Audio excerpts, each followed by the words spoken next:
Peace and Pan-Africanism. I think that's going to be your brother Herman Smalls' new opening. And it's so interesting we're at a time that, again, our identity is being so hotly discussed and debated. And, I'm of the mindset that it's a good thing. I'm glad there are so many brothers and sisters that are passionately exploring their personal histories through their parents and the documents they can get their hands on, and physically walking that journey down through their lineage, and not just automatically accepting a historic version of accounts that affects something so germane to survival, your identity, your bloodline. Where are you from? Who are you? So again, I think it's a good debate. Also, the sister Cornell and the brother from Tone Talk and the efforts they're making with A.D.O.S, American Descendants of Slaves. Let me in full kind of offerings of truth, and if any biases that I may exhibit, it was definitely coming from a perspective of I am a Pan-Africanist, and I feel intelligently weighed and assessed the options for us as a people to move forward. When I say a people, I'm talking about a global people. So that's another thing. The things that I'll be speaking about will be around our global condition. Now, understand the argument, how you're going to worry about your brother all the way over there when you got X, Y, and Z right here. I get that. But we also must never lose sight that we are battling the same enemy. Different face, different language, different tongue. But if you look at their collective efforts, when they rolled through Africa and chopped that up, they did that collectively. So with that in mind, so globally is definitely a perspective I'm speaking from. I wrote with our good brother, Dr. Umar Johnson. He articulated a position that I stand lockstep with in relation to it being a step away from, in my opinion, something that would serve all the needs we have collectively and globally. I think Pan-Africanism. The only difference I have with our good brother, Dr. Umar, I believe in his statement, he says he does not respect the organization. I think, if I'm mistaken or misquoting him, my apologies, but I'm almost certain that's what he said. And even with that, I don't just look at an org, I look at the people in it. So what I will say, my philosophical, ideological position has not been swayed by the arguments that's presented that I should abandon this, because in fact this includes them, but they don't necessarily include some of the brothers and sisters that are of our family that are in Pan-Africanism. So that would be the only thing. To embrace that means separating myself from a brother and sister who is in equal or greater need, depending upon what part of the world they are, and just in need of support and insight, and at least family, at least knowing you have a family in different places of the world. A lot of times it's fortifying. And as genocide is being inflicted on peoples in different pockets of the world. It's like an analogy I think is perfect, especially for those of you who work in the healthcare field. The patient, and this is not a good thing, but it just tends to flow to human nature. The patient, if there is incidences of either neglect or abuse, where neglect is a form of abuse, but just separating for in this instance, for example, the patient that usually falls victims to that are those who really get visitors, those who really have people checking on them, those who their family doesn't be showing interest in them. So quite naturally, you give attention, you give time as healthcare professionals, and this could be doctors on down, to that patient. Usually you walk in their room, they got 2-3 family members around them, looking at them, talking with them. They got visitors in and out of their room all day. These patients are the best cared for. Their grooming is maintained at a very high level. The care they get is on par, which what everyone should get, but they get it specifically because that organization and that team, subconsciously and sometimes consciously, is well, they folks up in here, so let's do this right. So you span that internationally. And if there is a hostile situation that's leading to either tensions to warfare, and people are getting ready to be wiped or moved on in a way, if they have brothers and sisters that can speak and shed light, or if there are resources available to send those, whatever assistance that would shed light on an emergency situation could be very helpful. Again, if that collective is there. But if that brother over there in Sudan, He ain't with us. They ain't never did nothing for us over here. And I understand the arguments. I understand the emotional element connected to the argument. But if you really, again, keep your eye on the prize and look at the enemy that put brother and sister in these situations. So we lose sight of where the shit may have dropped someone off instead of focusing on where that shit left from. Because if our roots are solidly from that tree, even though the branches may have spread, if you still connect to that root, and that's the philosophy behind Pan-Africanism. But for my brothers and sisters in A.D.O.S, definitely interested in continuing the discussion. And you're welcome on this platform. I hope I'm welcome. As a matter of fact, I'm going to try to get down to Kentucky. Never been there. I'll probably be checking rates between now and the weekend. And if it's, I could get a good hotel right next to the spot or in the spot. I haven't done any research, but if it's something doable, I'll come down there and cover it.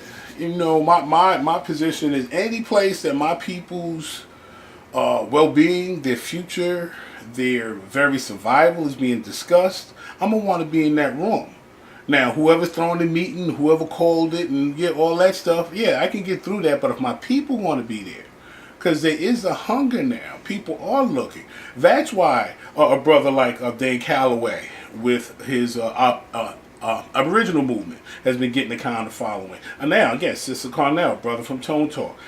This discussion is being had and people are passionately taking positions ideologically based on the presentations in many instances that these brothers and sisters are making, which is great.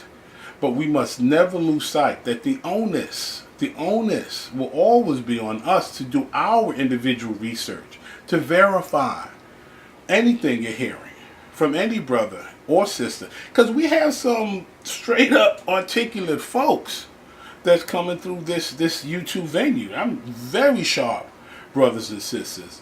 And I would dare say, from a general assessment, some of them I move with or through because the climate in New York. Others I've never met. I've only seen them through this medium. And to be whatever level you can gauge sincerity, I really think the majority of brothers and sisters that are pushing these concepts, thoughts, and ideologies are sincere. Now, once you're sincere and truly looking for truth, I think that's a path. Sincerity and truth, it's almost impossible to keep those two apart if you keep pushing forward with sincerity.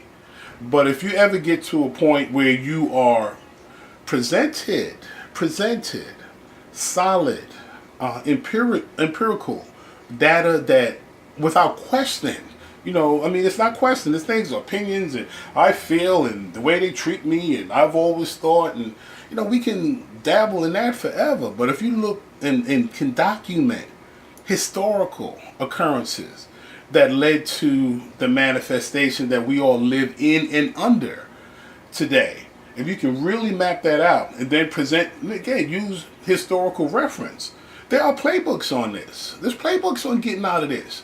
We won't be the first, and if humanity collectively ever gets it together, hopefully we'll be among the last. But man has been positioning himself, throughout time. You go through the wars and why there were wars and alliances and so on and so forth. So we as a people do have to be sophisticated enough to enter in that arena that all civilized people do. And back to, nationhood, Pan-Africanism. Nations step forward. A nation. So these are the concepts that, again, sharing my bias again, that's my study and research has led me to think this is one of the strongest. But again, plan to get down to Kentucky. I don't know if Brother Dane Calloway's had any, but if he has an event, would love to come down. I would love to have an opportunity to really interview the brother. And really, when I say interview, some of these interactions, and I think we really need to work on that. If we are sincerely going to have a brother or sister from an opposing view, I think there needs to be an extra effort extended to see to it that brother is dealt or sister is dealt with in a brother or sisterly manner, where they're respected. And even if, these are passionate thoughts, but no discussion, debate should ever get to the point where, y'all are now attacking each other's personal uh, uh, idiosyncrasies or appearances, or that automatically begins to sway away from us now being on a mission to find truth and knowledge that one for us, but better, more importantly, to disseminate. So now we just out of sometimes ego.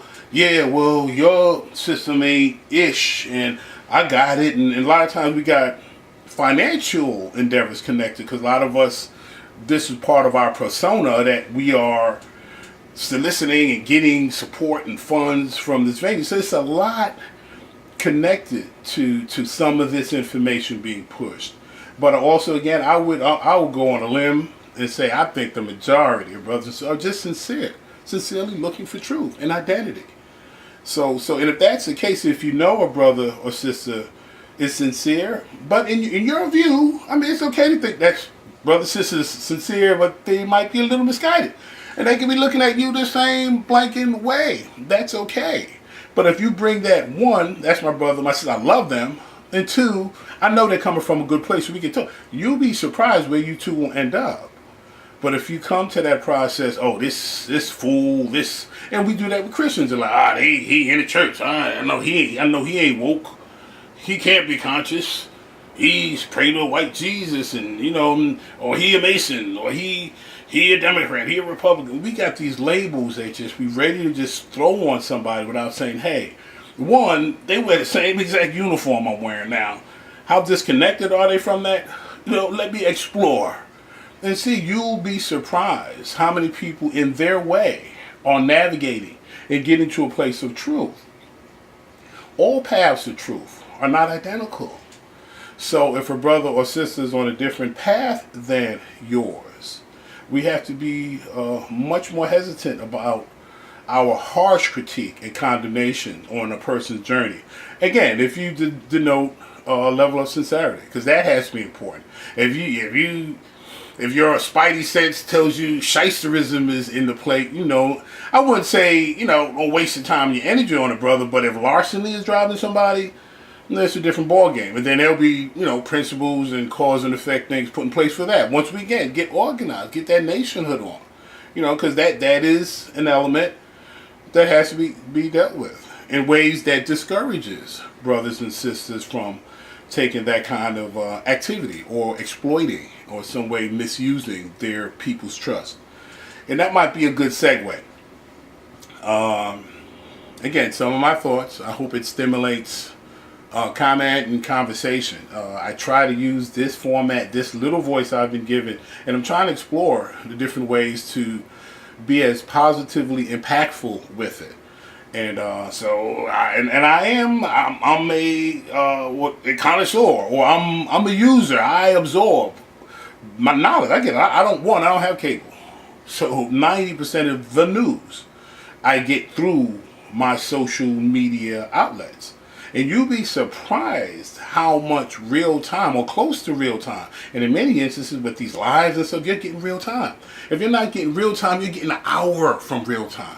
So it's insane level of information and visual audio, that you are instantly accessing stuff that happened, at lunchtime. And a lot of times these are world events that are, being uploaded in these quick ways. So imagery and what can be done with imagery is a very important thing that we have to stay mindful of, to one, not become victims of, but if it becomes a tool, which it already has, these mediums are tools of quote unquote informing, but these are tools that are converted to weapons. You shape and mold people's worldview, their political leanings, and many times stimulate and encourage the kind of thoughts, for better or worse, that you want a mass to move towards.